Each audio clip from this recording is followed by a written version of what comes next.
I'm very, very happy for many reasons, but the main reason is that I believe today, the 25th of July 2026, is the day that the people of our country have started claiming their country back from those who have tried to destroy the Constitution, from those who have tried everything to oppress and suppress the voice of our people.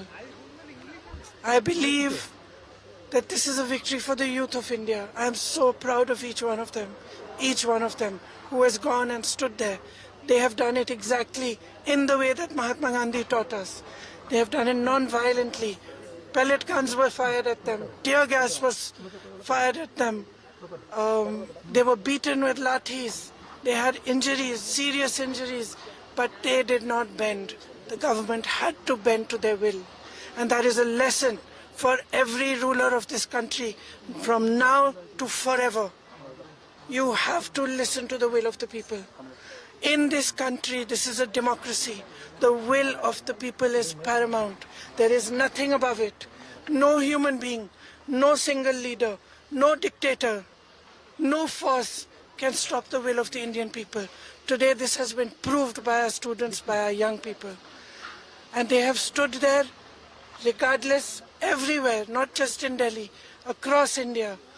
They have not cared about any political party, anybody who is trying to make politics out of it, anything. They have not cared. They have stood for what they believed was right.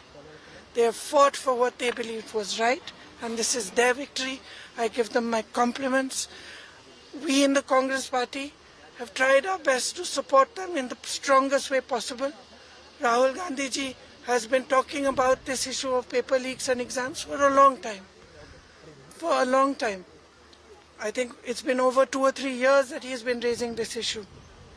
So I think that I want to compliment him as well, because he has raised this issue and he has got the rest of us in the party, the NSUI, the Youth Congress, to not only support the students but to create a movement all across the country for the rights of students, for the reform of our education system.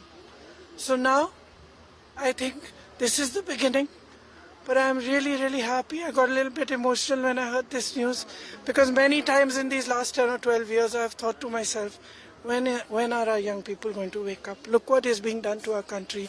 RSS is filling the entire educational system.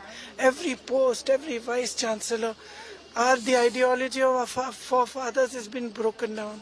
Force is being used against young people, against anybody who raises their voice and protest. So today I'm a very happy person, because the youth of our country has spoken and nobody can ever dare to silence their voice.